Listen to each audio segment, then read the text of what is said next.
Hola, bienvenido a una clase más de control estadístico de la calidad. Hoy hablaremos de otra de las herramientas de calidad, el diagrama de Pareto. Definitivamente, en las empresas cada día surgen problemas de calidad. Indiscutiblemente, debemos enfocarnos en corregir dichos problemas para que no afecte a la calidad de los productos o servicios. Y con esto, a los costos que, como sabemos, debemos de tener muy en cuenta para garantizar la rentabilidad de la empresa. Entendiendo esto, entonces podemos preguntarnos de ese abanico de problemas o de ese mundo de posibilidades de conflictos que enfrentan las empresas, ¿cuáles son los problemas más importantes? ¿O en qué problemas específicamente debo de recargar todos mis esfuerzos para solucionarlos? Justamente, hoy aprenderás a realizar otra de las herramientas de calidad que analiza y detecta aquellos problemas que se consideran vitales. Me refiero al diagrama de Pareto. Muchas gracias por acompañarme. Bienvenido.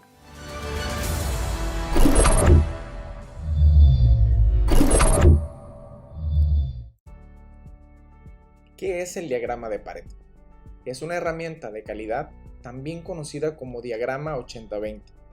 El diagrama es representado en forma de gráfico de barras con los datos ordenados en forma decreciente, es decir, de mayor a menor. Se fundamenta en que el 80% de los problemas es originado por el 20% de las causas. Esto se debe al nombre que recibe como principio 80-20. ¿Y en qué consiste? En separar los pocos vitales de los muchos triviales, hablando de problemas. En la introducción dijimos que las organizaciones se presentan muchos problemas día con día, pero no podemos prestar especial cuidado a todo ese mundo de problemas que existen. Debemos de centrarnos en aquellos que sean más urgentes o también conocido como problemas vitales. Y de acuerdo al principio 80-20, el 20% o esa minoría de problemas son los más importantes. El resto de los problemas, que corresponde al 80%, hace referencia a aquellos problemas que no son tan importantes, es decir, aquellos muchos triviales. Si nosotros centramos nuestros esfuerzos en esos pocos vitales que representan el 20%, vamos a corregir el 80% de los problemas. Y en eso consiste el diagrama de Pareto. ¿Para qué sirve el diagrama de Pareto? Número 1. Para la mejora continua.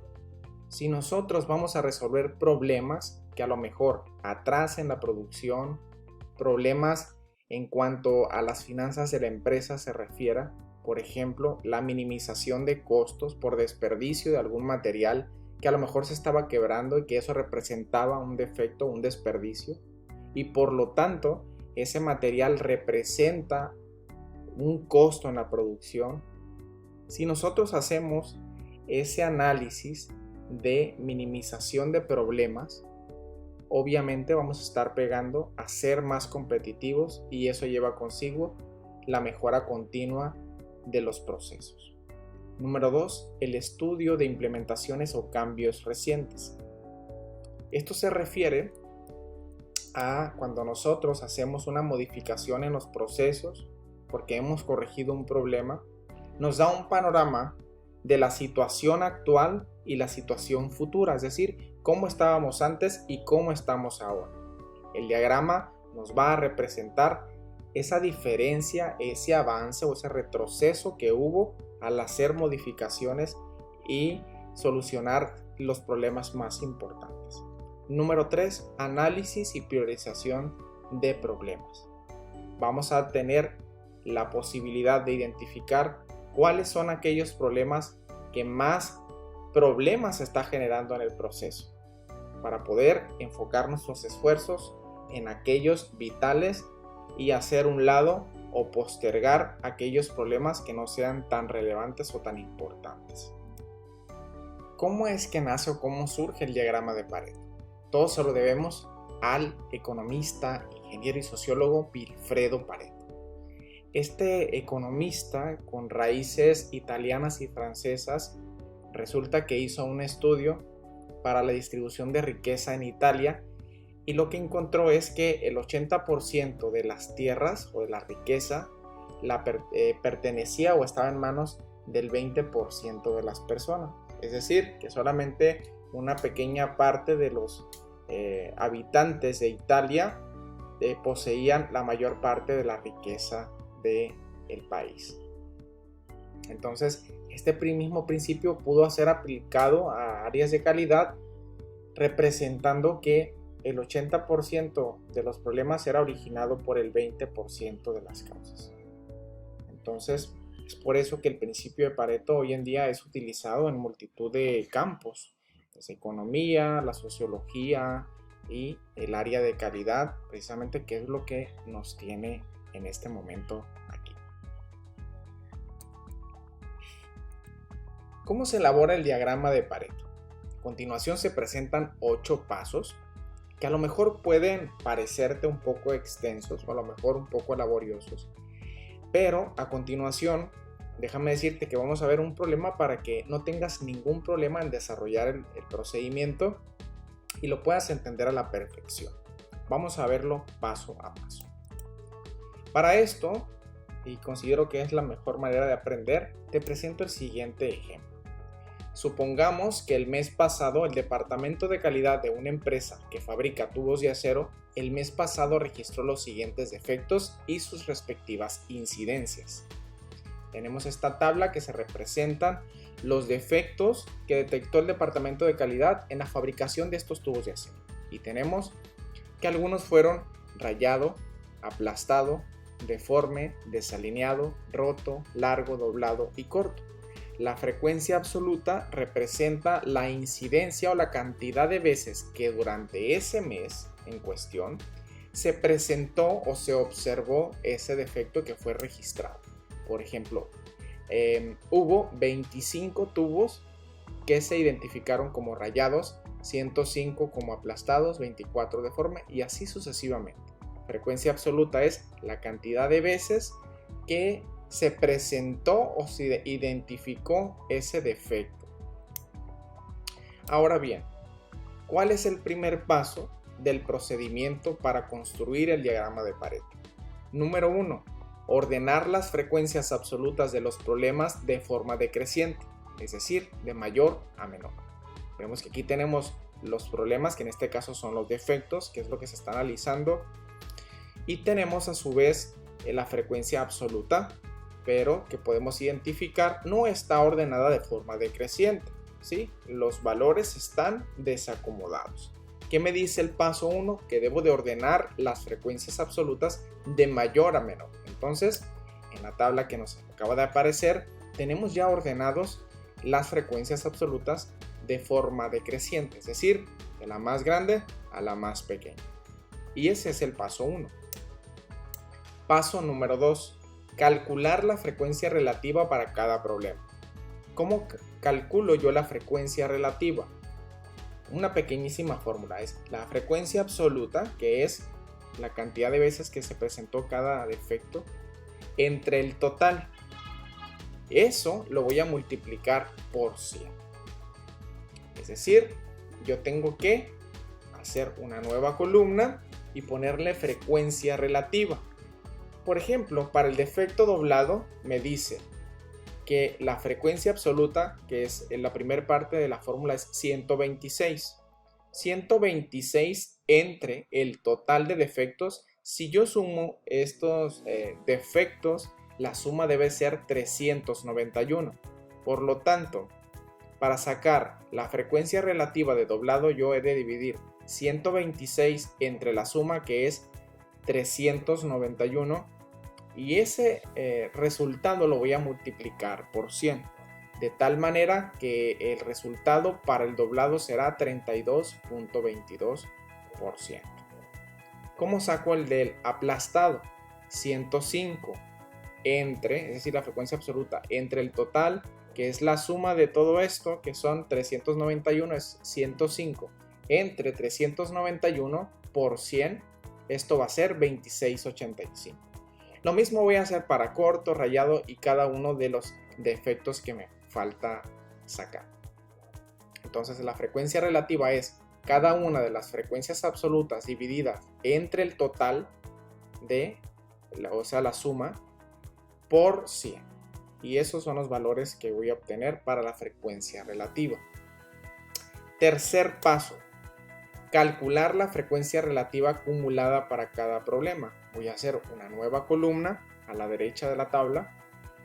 ¿Y cómo voy a sacar la frecuencia relativa acumulada? Es la frecuencia relativa más la frecuencia relativa inmediata siguiente. Es decir, para el doblado yo voy a pasar el 3222 tal cual. La frecuencia relativa acumulada para el siguiente renglón, la siguiente fila, será la frecuencia relativa acumulada más la frecuencia relativa acumulada siguiente. Es decir, 32.22 más 26.85 es un total de 59.07. ¿Cómo saco la del siguiente defecto? Pues esa misma frecuencia relativa acumulada más la frecuencia relativa que le sigue, la inmediata siguiente, es decir, 59.07 más 16.11 es igual a 75.18. ¿Cómo saco la siguiente? Pues al 75.18 lo sumo la frecuencia relativa siguiente, es decir, de manera escalonada yo voy a ir sumando a la frecuencia relativa acumulada la frecuencia relativa inmediata siguiente, y es así como voy a culminar, de tal manera que en el último renglón el porcentaje que resulte aquí tiene que ser 100% o aproximadamente 100. Paso número 4. Crear un gráfico de barras graficando en el eje X los problemas y en el eje Y las frecuencias absolutas. Tan sencillo como crear un gráfico en el eje de las X, acomodar cada uno de los defectos, en este caso sería doblado, aplastado, corto, rayado y así hasta el último. En el eje de X van los problemas, que son los defectos, y en el eje de las Y voy a numerar una escala que incluya el dato más grande. Esta escala está desde 0 hasta 140 porque incluye el dato más grande, hablando de la frecuencia absoluta, que es 126. Entonces en el eje de Y vamos a graficar la frecuencia absoluta. Para ir graficando cada una de las barras de los defectos, vamos a irnos fijando. Por ejemplo, en el primer defecto, que es doblado, se presentaron 126 incidencias, 126 veces en el mes. Entonces voy a trazar una barra hasta el 126 aproximadamente y voy a crear la primer barra. Para el siguiente defecto sería el aplastado. El aplastado tiene 105 incidencias, entonces voy a trazar la barra hasta 105. Y así lo voy a hacer con cada uno de los defectos. Paso número 5. Dibujar un eje paralelo al eje Y con una escala de 0 a 100%. Para hacer el eje paralelo al eje Y vamos a hacerlo al final del gráfico o hasta la parte derecha del gráfico. Para esto lo que vamos a hacer es trazar una línea imaginaria, una línea punteada desde la primera barra que representa nuestro dato más grande hacia el final o hacia la parte derecha. Esta va a ser mi nuevo eje o un eje paralelo que me dice que este eje lo tengo que escalar o numerar de 0 a 100%. 0 iniciaría desde la base, desde el suelo o desde el piso hasta la parte superior 100. Es decir, esta línea yo la tengo que dividir en 10 partes iguales, donde cada parte representa 10%. Paso número 6. Graficar mediante un punto la frecuencia relativa acumulada en el centro de cada barra y después unir con una línea continua los puntos. ¿Cómo voy a hacer eso? Ahora voy a utilizar la columna de frecuencia relativa acumulada y me dice que grafique en un punto, con un punto en el centro de cada barra, la frecuencia relativa acumulada. ¿Cómo voy a hacer esto? Bueno, el primer defecto es doblado. ¿Cuál es su frecuencia relativa acumulada? 32.22. Este punto lo voy a graficar con la nueva escala que he trazado, es decir, con esta que está pintada de azul, la que hicimos de 0 a 100%. Voy a identificar en esta escala el valor de la frecuencia relativa acumulada de 32.22, que quedaría más o menos a esta altura, de tal manera que lo tengo que coincidir este mismo nivel con el centro de la primer barra que le corresponde a ese tipo de defecto. Justamente en ese sitio es cuando yo voy a marcar en el centro de esta barra un punto. Lo mismo voy a hacer con cada uno del resto de los defectos. Por ejemplo, aplastado. Su frecuencia relativa acumulada es 59.07%. Va a ser con esta misma escala. Voy a ubicar el 59.07 y me voy a ir en dirección hacia la barra de la cual estoy graficando esa frecuencia relativa, que es el defecto aplastado. Justamente ahí en el centro de la barra voy a marcar el siguiente punto. Para el siguiente defecto, que es el defecto corto, la frecuencia relativa acumulada es 75.18. Voy a hacer exactamente lo mismo. Voy a ubicar en la nueva escala el 75.18 y voy a hacer lo mismo que hice con nosotros. Voy a seguir la dirección y en el defecto corto, en esa dirección, pero al centro de la barra, aunque quede por encima de la barra, a esa altura o en esa posición, ahí voy a marcar el punto. Es decir, no porque la barra esté más abajo, yo debo de graficar el punto acá. Es referente a la escala, pero en dirección a ese defecto. Lo mismo va a pasar con el defecto rayado, que tiene 81.57%. Voy a ubicar el 81.57 y me voy a dirigir hacia ese defecto que estoy graficando. Entonces, en el defecto de rayado, aquí está el 81.57 aproximadamente. No son medidas exactas. Y ahí es donde voy a marcar el punto. Lo mismo voy a hacer con cada uno de los efectos. Como tip o característica, el resultado de cuando yo finalice de trazar estos puntos, tiene que quedar una curva con una tendencia ascendente hacia arriba. ¿Sí? Si tu curva salió hacia abajo o salió ondeada, quiere decir que algo hicimos mal. La curva tiene que tener un comportamiento ascendente de todos los diagramas de Pareto. Esa es una de las características. Paso número 7. Del eje paralelo a Y, trazar una línea punteada partiendo del 80% hasta tocar la línea continua de los puntos. Posteriormente, continuar dibujando la línea punteada en dirección al eje Y. ¿Qué dice todo este paso? Que del eje paralelo a Y, el que hicimos después, voy a trazar en dirección del 80%, esto por el principio 80-20, esa es la explicación. Voy a trazar una línea punteada hacia la curva y donde choque me voy a detener. Es decir, por eso dice aquí, trazar una línea punteada hasta tocar la línea continua de los puntos, es en dirección al eje Y. Aquí en este punto que toque la curva, yo me voy a detener y ahora me voy a dirigir hacia abajo, es decir, en dirección ahora al eje X, trazando o siguiendo, dibujando la línea punteada hasta abajo. Ese es el paso número 7. Paso número 8. Seleccionar los problemas vitales correspondientes al 20%. Del paso 7 se deriva que lo que quede a la izquierda de esta intersección, ¿sí? Porque aquí donde se unen estas líneas, aquí vamos a dibujar un asterisco, por ejemplo. Todo lo que queda a la izquierda de este asterisco, es decir, los defectos en este caso, van a corresponder al 20% de los problemas. Que ese 20% de los problemas, de acuerdo al principio de Pareto, son los pocos vitales. Son pocos porque es la minoría de los defectos. Y son vitales porque son los más importantes. ¿Eso qué quiere decir?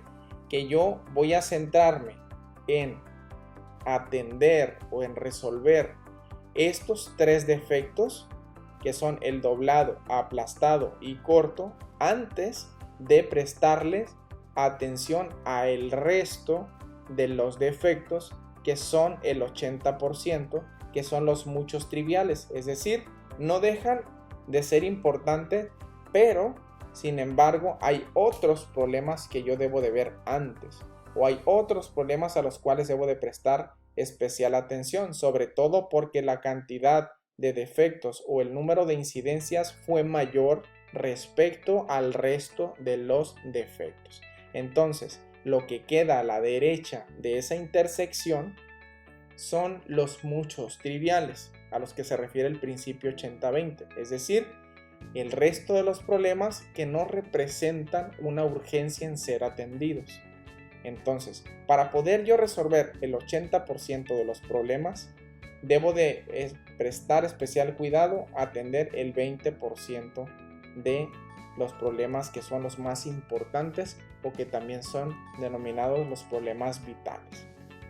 De tal manera que podemos extraer del diagrama como conclusión que vamos a poner especial cuidado en atender los defectos de doblado, aplastado y corto. El diagrama de Pareto nos brinda un panorama para poder seleccionar dentro de un mundo de problemas o de posibilidades en cuáles problemas me debo de centrar primero para poder resolver la mayor cantidad de problemas. Hemos llegado al final de este video. Si tienes alguna duda acerca del procedimiento que acabamos de explicar, ten la suficiente confianza para preguntar. Estoy a la mejor disposición de atender todas tus inquietudes. Muchas gracias por tu atención. Nos vemos en la siguiente clase.